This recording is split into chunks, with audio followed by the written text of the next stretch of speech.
अस्सलाम वालेकुम। अब जो हम क्वेश्चन करने लगे हैं उसका टॉपिक है separating a number into its digits. For example we have a 3 digit number which is 937 और हमने ये करना है कि इस 937 में से 9 को अलग करना है, 3 को अलग करना है और 7 को अलग करना है। और लेट्स से हमने उसे एक कॉलम की शेप में लिखना है। अब कॉलम की शेप में लिखने के लिए सबसे पहले जो इसके डिजिट्स हैं at unit place, at 10th place and at 100th place, इसको सेपरेट करना ज़रूरी है, तभी हम उन्हें अलग-अलग प्रिंट कर सकते हैं। चाहे वो कॉलम की फॉर्म में हो, चाहे हम उसे रो की फॉर्म में लिख लें विद स्पेसेस। फॉर एग्जांपल इसको इस तरह भी किया जा सकता है कि 9 there are some spaces and then 3, let's say we are using 2 spaces and 7। तो मैंने कुछ क्वेश्चन की जो रिक्वायरमेंट्स होती हैं हर प्रोग्राम की, pre processor file using name space STD के पहले लिखा हुआ था। कुछ हम इंटीजर्स डिफाइन कर लेते हैं, जैसे हमें नंबर की तो ज़रूरत है ही है, इनपुट लेनी है। चूँकि हमने इसे 3 डिजिट्स में हमने डिवाइड करना है, तो there it will so we are using D1, D2 and D3। तो सबसे पहले C out enter a 3 digit number, हमने उसकी इनपुट ले ली नंबर की। अब हमने नंबर में से फर्स्ट जो हाईएस्ट यूनिट का नंबर है उसको अलहदा करेंगे। तो इट इज़ 937। तो इसे हम कैसे कर सकते हैं कि किसी भी नंबर को अगर हम लेट से उतने ही 100 से डिवाइड कर दें, जैसे यहाँ पर 937 है तो मैंने इसके नीचे 1 लगाया और बाकी जगह 0, तो इसका आंसर क्या आ जाएगा 9.37। तो मीन 100th प्लेस का नंबर है तो नीचे 100 से डिवाइड करेंगे। अगर ये 1000 प्लेस का होता तो फिर हम 1000 से डिवाइड करते हैं। अब हमें पता है कि जब भी हम C++ में डिवीजन करते हैं, और चूँकि अभी तक हमने सिर्फ इंटीजर नंबर्स को ही कंसिडर किया है, तो C++ हमेशा जो उसका डेसिमल पार्ट होगा उसको फिनिश कर देगा, उसको रेज कर देगा और स्टोरेज सिर्फ करेगा इंटीजर पार्ट की। तो इसलिए यहाँ पर हम डिवीजन की ये जो क्या लें ड्रॉबैक है, इसको हम अपने फ़ायदे के लिए यूज़ कर सकते हैं। तो इसका फार्मूला बन जाएगा नम डिवाइडेड बाय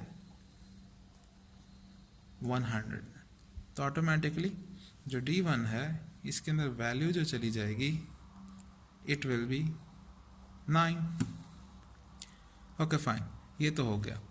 अब हमने नेक्स्ट क्या काम करना है कि हमने 37 जो रिमेनिंग पार्ट है इसको भी अलहदा करना है। तो इसके लिए मुझे कुछ एक ऐसी मैथ की स्कीम चाहिए जो मुझे 37 का आंसर दे दे, और उसके बाद फिर हम जो आगे डिवीजन वाली स्कीम है, जैसे अब ये 10th प्लेस पे है तो हम इसे 10th से डिवाइड कर लें। लेकिन इस नंबर को कैसे हासिल करें, ये एक क्वेश्चन है। तो एक मैथ में हमने एक और ऑपरेशन पढ़ा हुआ है which is called modulus operator. तो अगर हम इसके ऊपर 937 पे मॉडुलस लगाएं 100 का, तो ये हमें जो रिमाइंडर बचता है वो आंसर देगा विच इज़ 37। तो मीन हमें ये सेकंड डिजिट हासिल करने के लिए पहले जो हमारा गिवन नंबर है उस पर मॉडुलस लगाकर उसकी शेप को चेंज करना पड़ेगा। तो उसके लिए हमें एक नया नंबर जनरेट करना पड़ेगा। Let's say num1 is equal to num modulus 100। तो ये क्या करेगा, जो रिमाइंडर है 37 वो इसमें स्टोर करवा देगा वैल्यू। लेट्स से मैं एरो लगा लेता हूँ, और चूँकि ये इंटीजर पर डिफाइन नहीं हुआ तो हम यहाँ पर नंबर 1 लिख लेते हैं। अब सिमिलरली अगेन 37 आ गया तो हम सेकंड डिजिट को हासिल कर सकते हैं which is number 1 divided by 10। तो इसका आंसर क्या आएगा 3.7। अगेन चूँकि D2 इंटीजर है जो कि हमने यहाँ पर डिफाइन किया हुआ है, इसलिए ये सिर्फ इंटीजर पार्ट ही इसमें स्टोर होगा, डेसिमल पार्ट इसमें स्टोर नहीं होगा। तो ये क्या करेगा, इसके अंदर 3 की वैल्यू स्टोर कर देगा। अब अगेन मुझे चाहिए लास्ट के लिए 7, तो अगेन वही प्रोसेस मॉडुलस वाला। तो मैं अब इधर ही डायरेक्ट लिख देता हूँ कि number 2 is equal to number 1 modulus 10। इससे क्या होगा, जो 7 है वो वैल्यू यहाँ पर स्टोर हो जाएगी। अब जो लास्ट डिजिट है उसके लिए क्या चाहिए, वो तो 7 ऐसे हम सेम स्टोर भी कर सकते हैं कि मैं सिंपल लिख दूँ D3 is equal to number 2, लेकिन क्या है कि जो फॉर्मूला हम रिपीट कर रहे हैं कि नंबर डिवाइड बाय इट्स जो भी प्लेस है उसने 100, नंबर 1 आगे अगेन जो हमने डिवाइड कर लिया 10th प्लेस पे तो 10th, तो यूनिट प्लेस है तो फार्मूला लिखने के लिए मैं जस्ट लिखूँगा num2 divided by unit place.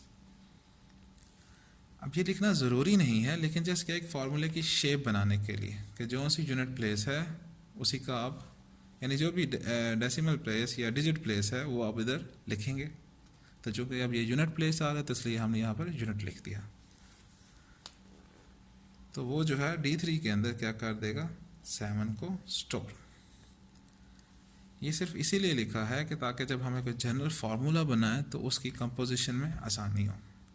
Okay, अब ये नंबर सेपरेट हो गए, इस पर आपने ज़्यादा परेशान नहीं होना। अगर आप डायरेक्ट लिखना चाह रहे हैं इधर भी तो आप लिख सकते हैं, लेकिन वो जो फार्मूले का पैटर्न है वो चेंज हो जाएगा। ये चल रहा है ब्लॉक वाइज।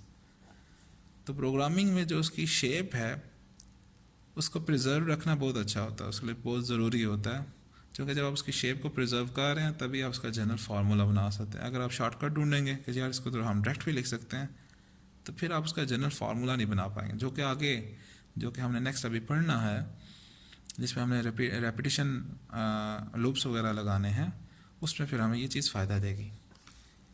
अब नंबर्स हमारे पास आ गए। इस तरह अगर हमारे पास 4 डिजिट 5 डिजिट नंबर हो तो हम सेम पैटर्न रिपीट करके यही ब्लॉक को रिपीट कर करके डिजिट्स को ईजिली अलहदा कर सकते हैं। अब आपका काम इसको प्रिंट करना, तो we can use cout. The first is D1। आप यहाँ पर एंड एल भी यूज़ कर सकते हैं एंटर के लिए, इट्स फाइन। बल्कि मैं आपको चलो एक ब्लॉक फॉर्मेशन ही बना देता हूँ। लेट्स से D2 एक हम स्ट्रिंग यूज़ कर लेते हैं, तो it will be \n and again the last one is D3, और उसके बाद हम फिर एक कैंडल लगा लेते हैं और टर्मिनेशन। तो जब आपने सी आउट बार बार ना लिखना हो तो आपने एक ब्लॉक फॉर्मेशन बनानी है और टर्मिनेशन लास्ट पे लगाना। अगर हर दफ़ा सी आउट लगाना है तो फिर इधर भी टर्मिनेशन लगानी पड़ेगी। तो this is the simplest question. Hope so आपको इसकी समझ आ गई होगी। मज़ीद इसमें इम्प्रूवमेंट क्या की जा सकती है, सॉरी एक गलती होगी कि मैंने यहाँ पर नंबर 2 को डिफाइन नहीं किया, कि इसमें इम्प्रूवमेंट क्या की जा सकती है। इसमें इम्प्रूवमेंट ये की जा सकती है कि हम किसी तरह से इसके अंदर जो वेरिएबल यूज़ हो रहे हैं उसको कम कर सकें। अब वो कैसे किया जा सकता है, फॉर एग्जांपल ये नंबर जो है ये दोबारा कभी यूज़ नहीं हो रहा, तो बजाय कि हम हर दफ़ा नंबर 1 नंबर 2 लिखें, या अगर से 5 डिजिट नंबर है तो फिर हमें नंबर 3 नंबर 4 और नंबर 5 भी लिखना पड़ेगा। तो हम इस चीज़ को इसी में स्टोर करवा लेते हैं। तो क्या ये बेनिफिशियल नहीं होगा, इसे हमारे नंबर 1 की या नंबर 2 नंबर 3 नंबर 4 की जो वेरिएबल्स हैं उसका सफाया हो जाएगा। तो लेट्स से मैं यहाँ पर अब इसमें जैसा हम इम्प्रूवमेंट कर रहे हैं कि मैं ये 1 को ख़त्म कर देता हूँ, नंबर को 100 से डिवाइड किया और उसको मैं री एडिटिंग कर दी, रीस्टोरिंग करवा दी। चूँकि हम एक मशीन यूज़ कर रहे हैं तो C++ में हम एडिटिंग कर सकते हैं, री असाइनमेंट कर सकते हैं, तो इसको हम फ़ायदा उठाएँगे। पहले मैंने इसलिए नहीं लिखा ताकि आपको कन्फ्यूजन ना हो, जब एक चीज़ हमें समझ आ जाए तो फिर हम उसको थोड़ा सा इम्प्रूव कर सकते हैं।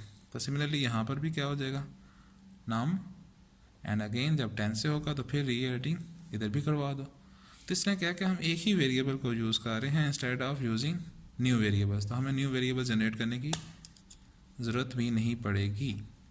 और ये जो चीज़ है कि एक ही वेरिएबल को बार बार यूज़ करना, ये रेपिटेशन प्रोसेस में हमें मदद देती है, वरना हर दफ़ा रेपिटेशन प्रोसेस में न्यू वेरिएबल जनरेट नहीं हो सकता। तो ये चीज़ इसमें भी फ़ायदामंद है। तो काइंडली जब भी कहीं पर भी वेरिएबल हमें सेव हो रहा हो जस्ट बाय री एडिटिंग और री असाइनमेंट, तो उसको ज़रूर यूज़ करें, ये एक अच्छी प्रोग्रामिंग की निशानी है। अगर आप उसको नहीं यूज़ करेंगे तो फिर आपको जब वो नेक्स्ट इसका वर्क करना पड़ेगा रेपिटेशन वाला, उसमें फिर बहुत ज़्यादा प्रॉब्लम होगी। तो होप सो ये सिंपल सा क्वेश्चन आपको समझ आ गया होगा, और मुझे यकीन है कि आप लोगों ने कर भी लिया होगा, लेकिन ये जो रीअसाइनमेंट वाली बात है ये शायद आपने ना की हो। तो अगर स्टिल इसमें कोई कन्फ्यूजन हो या कोई क्वेश्चन हो तो आप इसको कमेंट सेक्शन में कमेंट करके पूछ सकते हैं। इंशाल्लाह एज सुन एज पॉसिबल आपको रिप्लाई दे दिया जाएगा। Thank you very much.